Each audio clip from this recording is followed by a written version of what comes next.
please welcome Janet Truncale.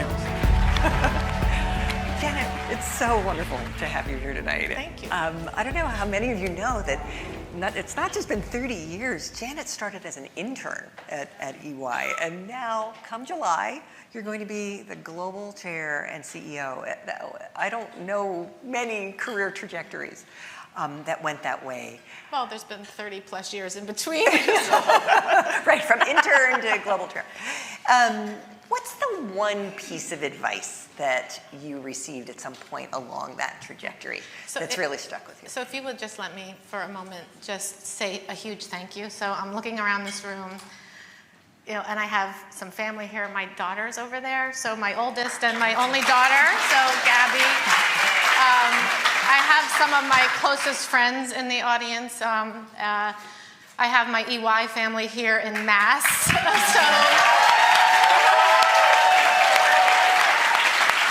they know I don't like to be in the center of attention, so I feel like they did this on purpose. And then my Women's World Banking family, which is probably the most recent family for me, going on 6 years. And I'm humbled to be here with you, Michaela. I've learned so much from you over the last several years and from you. So this is like my worlds colliding, and it feels so good, and I am so humbled. And just a huge thank you. And Carmine, thank you so much for being here. I know you've got lots of things to be doing as well, so just a huge thank you before we start. So, and I've been asked this question multiple times, in my career, and I have the answers that I normally give, be challenged, go outside of your comfort zone. There's been people in this audience that have pushed me out of my comfort zone. But when I look at this audience, I have a different answer, and some of them are going to smile.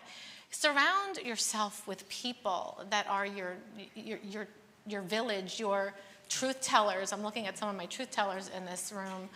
Someone sent me a clip from Jamie Dimon the other day, and he was talking about you don't want people who are loyal. You want people that are going to be honest with you, that are going to challenge you, that are going to make you better. And that's what this room is filled with on a personal level. My daughter is always going to be my truth teller. My friends are my truth tellers, and I couldn't have done 30 plus years as a working mom with 3 young kids and a working spouse for 28 years without my women village, also working moms sitting right in front of me. And I think that's probably what really comes to mind when I feel the power in this room. Wow, that is really, really beautiful. So you've talked about the skills and qualities that supported you. What do you think were your particular superpowers, or the skills and qualities that came in handy at different pivotal moments in your career? Yeah, so again, I'm moved by the people in this room, and for me, it's never been about the individual, it's been about the team, and every step along the way, I've always tried to surround myself with people that are smarter than me, that complement me, and by the way, most people are smarter than me, but are different. And I tell a story, and I've been telling the story a lot lately, because there's a lot of the 400,000 people at EY that don't know me. So I don't know if you know this, but I sit on our America's board with Julie Boland, who is our America's leader. So thank you, Julie, for coming. I'm not as well known by 400,000. And so when I was elected, a lot of people were like, "Who is she?" and asked a lot of people about her. And so I know that folks that know me well will say she's about the team. She surrounds herself with people that complement her. And I've built teams with people that I've barely known because I really focus on learning, getting the right facts, figuring out what everybody's good at, and surrounding yourself with people so that the whole is greater than the sum of their parts. And I think that's been really important to me as well. The other thing, for people that know me well, always make sure that you're getting, it goes back to the truth tellers, feedback, right? And every step along the way, you worry, are you just hearing the good things? Like, where are you getting the constructive criticism, and who can you count on to make sure that you're getting that constructive criticism? I think that's important. Mary Ellen, you and I have that relationship, right? I mean, after every event we do, or after every board meeting, we're huddling and what could have gone better or what could have gone worse. By the way, today was the first board meeting that I didn't keep to time. So I'm going to blame this event tonight, but I was off my game today. We were going over like an hour at one point, and you're looking at me like, how are you going to rein this in? But I think I did. I think I did at the end. We landed on time? We did. 5 minutes late, but I'll take that. But I think that's really important too. And then the other thing is, be yourself. And it's been interesting. I have huge shoes to fill in this job with Carmine DeCibio. And I've grown up working with him. I've seen him in action. There's nobody better in the market and with our clients. And I think surrounding yourself with people that make you better is really important too. So those are the things that come to mind. And then also be yourself, and embrace that.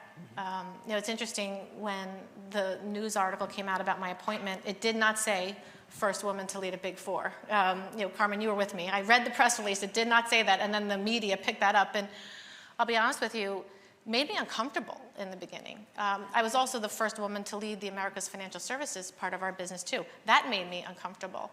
And I remember, and there's some of the women in the room that said this to me back then, 4 years ago, make sure you say it, because it matters. And, and I wasn't saying it,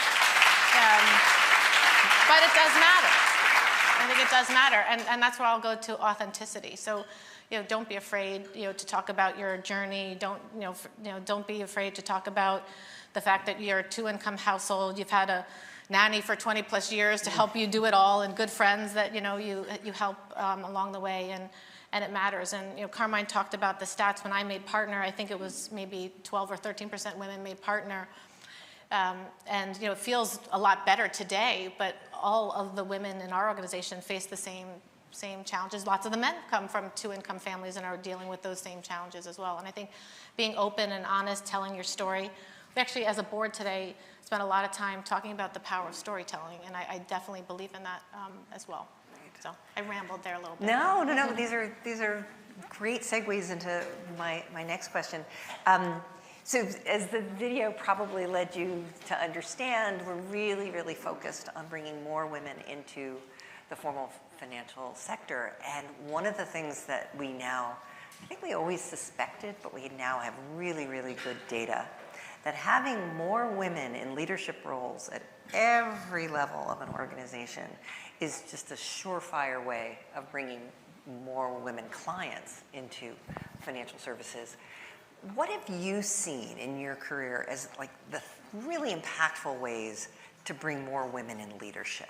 What can all of us in this room do to bring more women into leadership roles? So I would say two things, Mary Ellen. First, it's the right thing to do, but it's really about what's right for business. And Carmine talked about, we measure everything, by the way, and I'll come back to measuring, because I think that does matter to hold yourself accountable. But I think when you talk about it as a business imperative, and look, we hear every day from our clients, I bet most people in this room, other than the EY folks, are clients of ours in some way, shape, or form, or have been. We serve every single industry in every single corner of the world.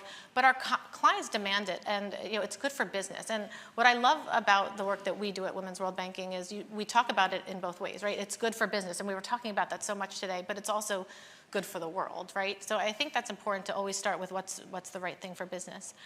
I think sponsorship and mentorship is important. I have been so fortunate that many people in this room, have talked about me in a way when I was not present, right, and thought of me. Lots of leaders at EY and Women's World Banking are looking to see who's not at the table and what do we need more of. I love that in our every day at EY, you look at a team and the first thing you say, is it representative of EY, right? And we have to make sure that everything does. And we slice and dice and look at things, whether it's leaders managing countries or regions or service lines. Like, we look at that, and our people hold us accountable, and I think that accountability is really important as well.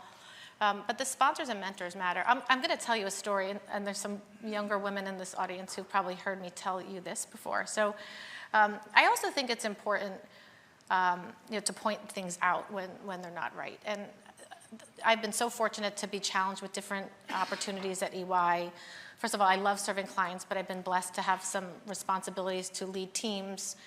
Now it's almost 400,000 people starting July 1, but we're going from 14,000 to 400,000, so I've had a lot to do. But it was really interesting because whenever I got a new job, I would get emails and texts and messages from the men. And, Janet, I'm looking forward to meeting you. I'm so-and-so. Let me tell you what I do and what clients I lead and what I've done. And it was crickets from the women. So I'm laughing because I see some women in the audience. I've talked to them about this. And I was guilty of that too. because I was always like, oh, they're busy, they don't need to hear from me. Oh, they know everything that I do, and I don't need to tell them. And you do, right? I mean, you have to have your elevator pitch. You have to make sure that people know the good things you're doing. I don't mean that you have to toot your own horn all the time and everything else. But I found such an inequality there, Mary Ellen. I think I've told you this story too over the years. And it happened again, back in November. And I think that's really important, and to recognize it, and then to make sure that people understand that there's a difference, and we have to be coaching and mentoring, and helping along the way. I think that's important. And then I want to talk about accountability, and I think that's really important too.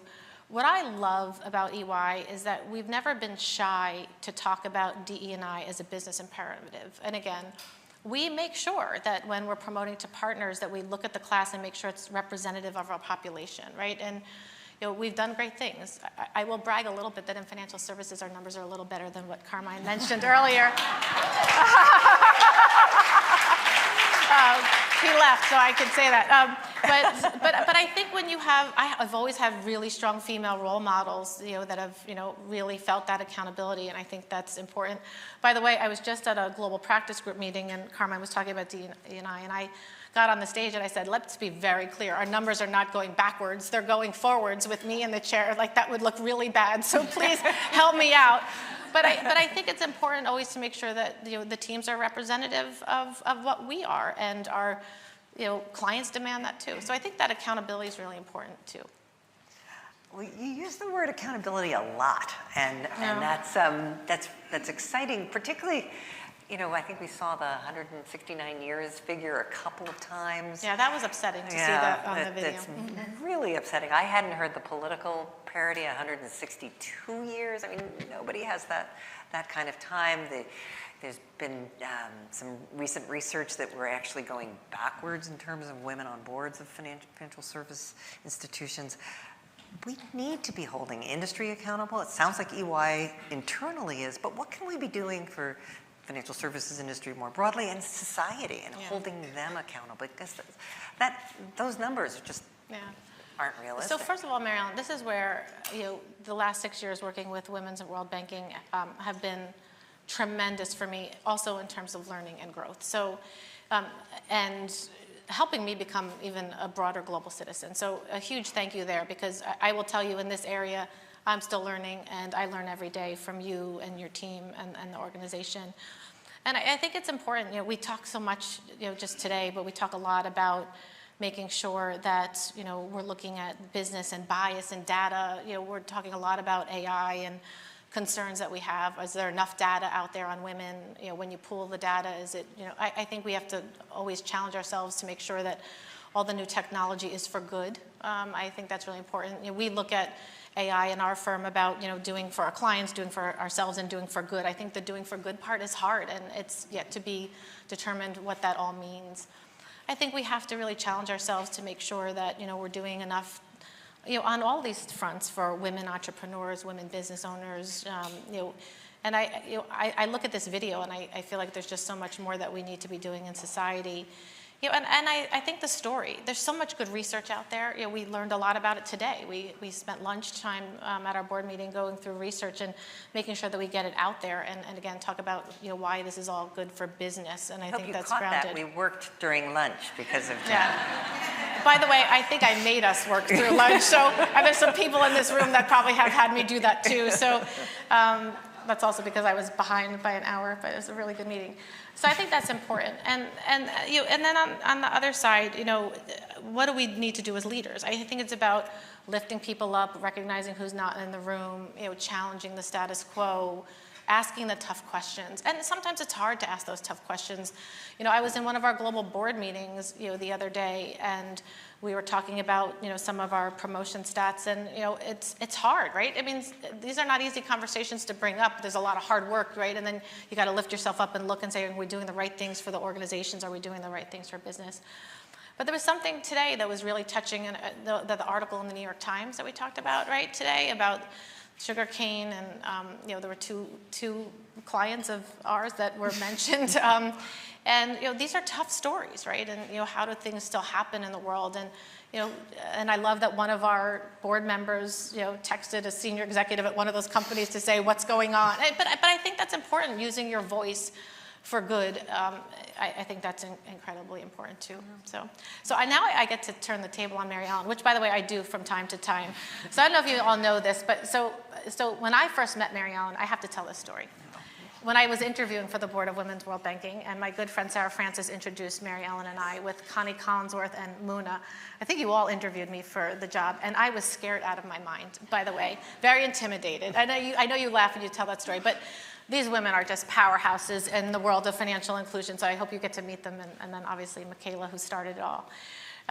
But I was so intimidated and humbled. And then a couple years later, I was on the Audit and Finance Committee, which I understood because they need someone to be in charge of the Audit and Finance Committee. By the way, no one's running to chair that committee. We're looking for people today, now. So my friend Martin, my friend in crime, like we didn't know what we were doing. But then she asked me to be the chair, just a couple years ago. So humbled that I'm like, really? I don't even know if I'm doing a good enough job as it is. But Mary Ellen, it's been such a privilege to know you over the last 6 years. She's published a book. She's a rock star at the World Economic Forum, and at Mobile World Congress. And I've had the privilege of sharing you with many of my EY family and my friends.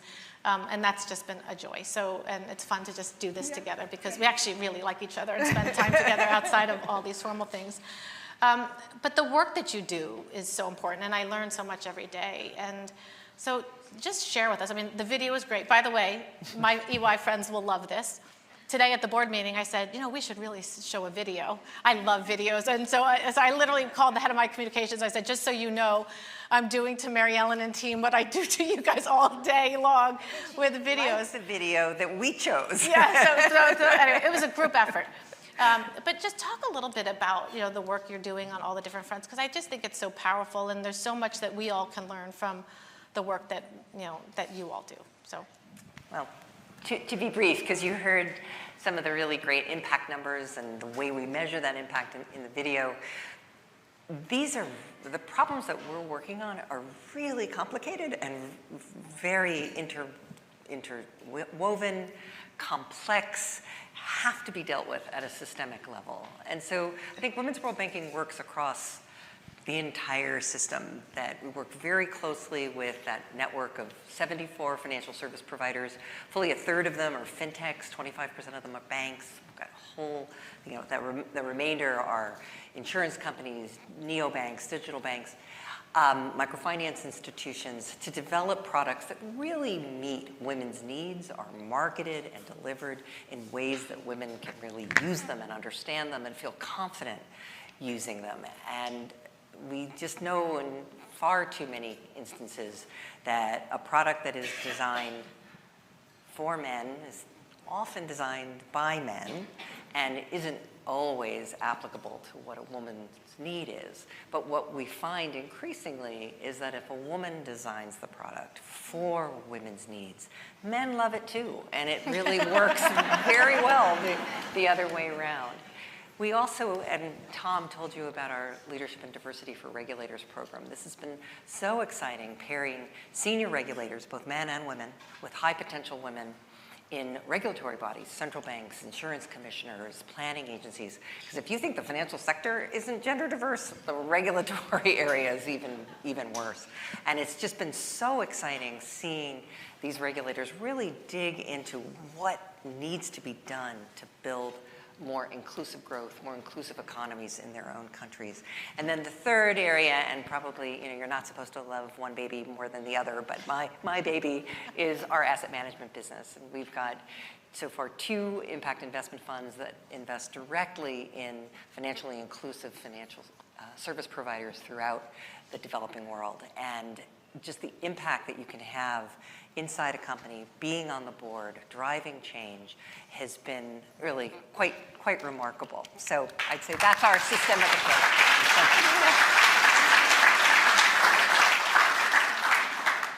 So I think, Janet, that all of this great progress that we talked about over the years really just couldn't have been possible without just legions and legacy of women leaders much like you. And so we'd really like to recognize your accomplishments and the progress towards women's leadership that you and your appointment represent. And I think I have a little plaque coming from this side.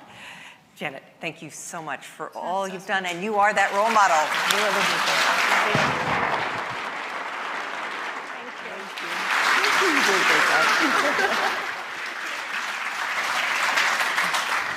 So we've been joking that.